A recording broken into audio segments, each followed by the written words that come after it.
ബഹുമാനപ്പെട്ട ധനമന്ത്രിയെ ഇങ്ങനെ ഒരു യോഗത്തിൽ ആദ്യമായിട്ട് കാണാൻ സാധിച്ചതിനുള്ള നന്ദി രേഖപ്പെടുത്തുകയാണ്. ഈ ഗവൺമെന്റ് അധികാരത്തിൽ വന്നിട്ട് 3.5 വർഷം കഴിഞ്ഞു. 3.5 വർഷമായി. നമ്മുടെ നാട്ടിൽ സർക്കാർ ജീവനക്കാരെയും പെൻഷൻകാരെയും പരിഗണിക്കുന്ന ഒരു ധനമന്ത്രി ഈ കാര്യത്തിലെങ്കിലും ഉണ്ട് എന്ന് അങ്ങ് ഈ മീറ്റിംഗിലൂടെ ബോധ്യപ്പെടുത്തിയതിന് നന്ദി. ഈ പദ്ധതിയെ സംബന്ധിച്ച് ഈ പദ്ധതി തുടരണമെന്ന് തന്നെയാണ് ഞങ്ങളുടെ സംഘടനയുടെ അഭിപ്രായം.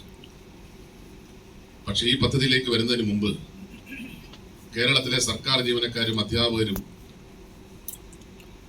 ഇന്ന് അനുഭവിക്കുന്ന വേദനയെ സംബന്ധിച്ച് 1-2 കാര്യങ്ങൾ സാറിന്റെ വേദിയിൽ സൂചിപ്പിക്കാതെ പോയാൽ അത് വലിയ കഠിനമായി പോകുമെന്നുള്ളത് കൊണ്ട് 1-2 കാര്യങ്ങൾ സൂചിപ്പിക്കാതിരിക്കാൻ നിവൃത്തിയില്ല. കേരളത്തിലെ സർക്കാർ ജീവനക്കാരും അധ്യാപകരും അനുഭവിക്കുന്ന വേദന അത് മനസ്സിലാക്കാൻ കേരളത്തിലെ ധനമന്ത്രിക്ക് കഴിഞ്ഞിട്ടുണ്ടോ?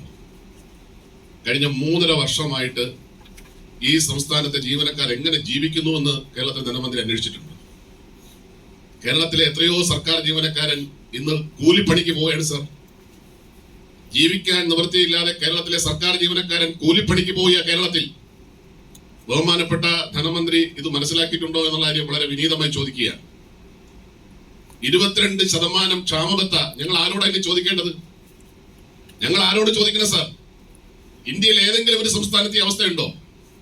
നമുക്ക് ചോദിക്കാൻ ഒരു നാഥനുണ്ട് ഈ കേരളത്തിൽ. ബഹുമാനപ്പെട്ട മുഖ്യമന്ത്രിയുണ്ട്, ധനമന്ത്രിയുണ്ട്. പക്ഷെ ഞങ്ങളെ കേൾക്കാൻ ആരുമില്ലാത്തൊരവസ്ഥയായിരുന്നു. ആ അവസ്ഥയിൽ നിന്നുകൊണ്ടാണ് ഈ കേരളത്തിലെ 22% ക്ഷാമബത്ത കുടിശ്ശികയാക്കി ഞങ്ങൾ നട്ടം തിരികെയാണ് കേരളത്തിലെ സർക്കാർ ജീവനക്കാരൻ. സാർ ഇത് കേൾക്കണം, സാർ ഇത് കേൾക്കണം. കേരളത്തിലെ സർക്കാർ ജീവനക്കാരന്റെ ലീവ് സറണ്ടർ ഞങ്ങൾക്ക് ആർക്കും അത് ലഭ്യമാകുന്നില്ല. കേരളത്തിലെ സർക്കാർ ജീവനക്കാരന്റെ കഴിഞ്ഞ ശമ്പള പരിഷ്കരണം, പെൻഷൻ പരിഷ്കരണം തടസ്സപ്പെടുത്താൻ നോക്കണ്ട. പറയേണ്ട കാര്യം ഈ വേദിയിൽ പറയാൻ വേണ്ടി കഴിയും.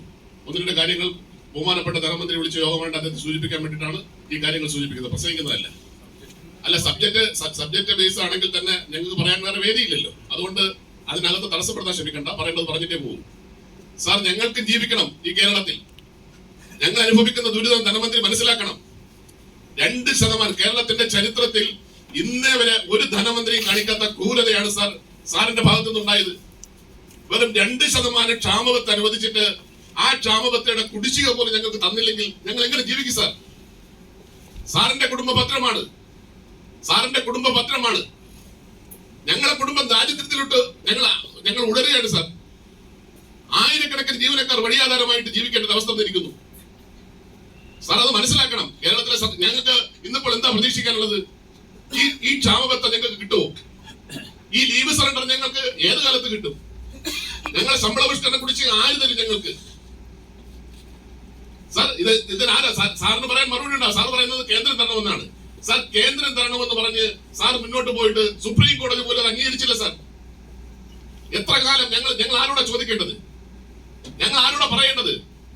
ഞങ്ങൾക്ക് ചോദിക്കാൻ ഒരു നാഥനില്ലാത്ത സംസ്ഥാനമായി കേരളം മാറി സാർ. ഈ തരത്തിൽ കേരളത്തിലെ സർക്കാർ ജീവനക്കാരും പെൻഷൻകാരും അനുഭവിക്കുന്ന ദുരിതം മനസ്സിലാക്കാൻ കഴിയാതെ കണ്ണുകെട്ടിയിരുന്നതിന്റെ ദുരന്ത ഫലമാണ് സാർ ഈ പാർലമെന്റ് ഇലക്ഷനിൽ അനുഭവിക്കേണ്ടി വന്നത്. ഇടതു മുന്നണി, നിങ്ങൾ കണ്ണു തുറന്ന് കാണണം. ബാക്കി എല്ലാത്തിനും പണമുണ്ടല്ലോ, എല്ലാ കാര്യത്തിനും പണമുണ്ടല്ലോ. സർക്കാർ ജീവനക്കാരന്റെ ഈ കാര്യം കൂടെ കാണാനും കേൾക്കാനുമുള്ള ഒരു മനസ്സ് നിങ്ങൾക്കുണ്ടാവണം. അല്ലെങ്കിൽ ചരിത്രം കാത്തുവെച്ച ചില കാര്യങ്ങൾ, ഒരു കാലത്ത് സംഭവിക്കാത്ത കാര്യങ്ങൾ ഉണ്ടാകുമെന്ന് മാത്രമേ ഇത് സൂചിപ്പിക്കാനുള്ളൂ. ഞാൻ മെഡിസിപ്പിലേക്ക് വരികയാണ് സാർ. മെഡിസിപ്പിനെ സംബന്ധിച്ചിടത്തോളം മെഡിസിപ്പ് സാർ പറഞ്ഞു ഇന്ത്യയിൽ ഏറ്റവും നല്ല ഒരു പദ്ധതിയായിട്ടാണ് മെഡിസിപ്പ് സാർ അവതരിപ്പിച്ചതെന്ന് പറഞ്ഞത്. സർക്കാരിന് എന്താ സാർ ഈ മെഡിസിപ്പ് പദ്ധതിയിലെ സർക്കാരിന് എന്ത് ബന്ധമാണ് ഈ മെഡിസിപ്പ് പദ്ധതിയിലുള്ളത്?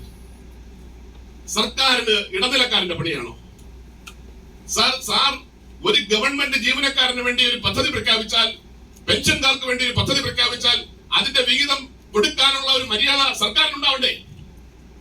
1 രൂപ പോലും വിഹിതം കൊടുക്കാതെ ഒരു പദ്ധതി പ്രഖ്യാപിക്കുക.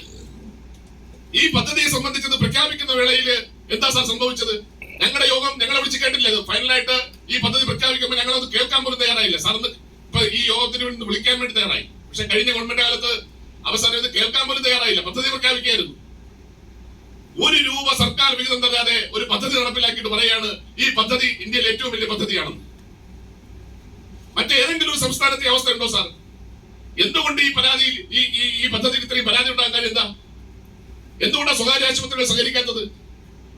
അവർക്ക് ആവശ്യമായിട്ടുള്ള നമ്മൾ ഒരു അസുഖത്തിന് വേണ്ടി നിശ്ചയിച്ചിട്ടുള്ള ആ ടാർഗറ്റ് അവർക്ക് സ്വീകാര്യമല്ലാത്തത് കൊണ്ടാണ്. അതിന് സർക്കാർ എന്താ ചെയ്യേണ്ടത്? ജീവനക്കാരിൽ നിന്ന് കൊടുക്കുന്ന തുല്യമായ തുക, പെൻഷൻകാരിൽ നിന്ന് കൊടുക്കുന്ന തുല്യമായ തുക അതും സർക്കാർ കൊടുത്തുകൊണ്ട് സർക്കാരും അതിനോടൊപ്പം തുല്യമായ തുക നൽകിയാൽ ഈ പ്രശ്നം തീർന്നു. ഇത് 1 രൂപയുടെ കാശ് പോലും സർക്കാർ കൊടുക്കുന്നില്ല. ഞങ്ങളിപ്പോ നോക്കിയപ്പോ 2050 കോടി രൂപയാണ് പിരിച്ചെടുത്തിരിക്കുന്നത്. 1428 കോടിയാണ് കൊടുത്തിരിക്കുന്ന കണക്ക് പറയുന്നത്. കഴിഞ്ഞ ഈ 3 വർഷത്തെ സ്കീം അനുസരിച്ച് 2000 കോടി രൂപയുണ്ട്. കോർപ്പസ് ഫണ്ട് ഉൾപ്പെടെയുള്ള കാര്യങ്ങൾ അതിനകത്ത് വരുമായിരിക്കാം. പക്ഷേ കേരളത്തിലെ മെഡിസപ്പിനെ സംബന്ധിച്ചത്, ജീവനക്കാരെ സംബന്ധിച്ചിടത്തോളം മെഡിസപ്പ് ഒരു പരാജയത്തിലേക്ക് മാറിയിട്ടുണ്ടെങ്കിൽ അതിന്റെ പൂർണ്ണ ഉത്തരവാദിത്വം സർക്കാരിനാണ്. സർക്കാർ എന്തോ ഒരു വലിയ ആവേശത്തോടു കൂടി ഒരു പദ്ധതി പ്രഖ്യാപിച്ചു. ഈ പദ്ധതി എങ്ങനെ പോകുന്നു ഞങ്ങൾ ആരോടെ ചോദിക്കേണ്ടത്? ഒരു സ്വകാര്യ ആശുപത്രിയിൽ ചികിത്സയ്ക്ക് വേണ്ടി പോയാൽ ഈ പദ്ധതിയെ സംബന്ധിച്ച് ഞങ്ങൾക്ക് അവിടെ എന്ത് ചികിത്സ കിട്ടും ഉറപ്പുള്ളത്? തിരുവനന്തപുരത്ത് നമ്മളെല്ലാവരും താമസിക്കുന്നത് തിരുവനന്തപുരത്താണ്. ഈ തിരുവനന്തപുരം നഗരത്തിലെ ഏതെങ്കിലും ഒരു ആശുപത്രിയിൽ ചേർത്തിട്ടുണ്ടോ സർ? സാധാരണഗതിയില് ഇത്തരം ചർച്ചകളിലൊക്കെ പങ്കെടുക്കുന്നവരുണ്ട്. ഇതിനൊക്കെ സമയമുണ്ട്. എല്ലാ കാര്യവും പറയാനില്ല. നിങ്ങൾ പറഞ്ഞോളൂ, ഞാൻ ഇടപെട്ടില്ലല്ലോ. ഇതിനൊക്കെ ഒരു സമയമുണ്ട്. അത് പറഞ്ഞു കഴിഞ്ഞാൽ മനസ്സിലാവുന്ന ആളുകളായിരിക്കുന്നത്. അതൊക്കെ കേട്ട് കഴിഞ്ഞാലൊന്നും വിഷമം ഉണ്ടാവുന്ന ആളുകളല്ല. പക്ഷേ ഇതിന് ഒരു സമയം, ഞങ്ങളുടെ നേതൃത്വം ബാക്കിയുള്ളവരായിട്ട് ആലോചിച്ച് സമയക്ലിപ്തതയൊക്കെ ഞാൻ അവസാനിപ്പിക്കുന്നു. സമയത്തെ കാര്യം പറഞ്ഞ് അവസാനിപ്പിക്കുകയാണ്. സാർ, കേരളത്തിലെ സർക്കാർ ജീവനക്കാർക്കും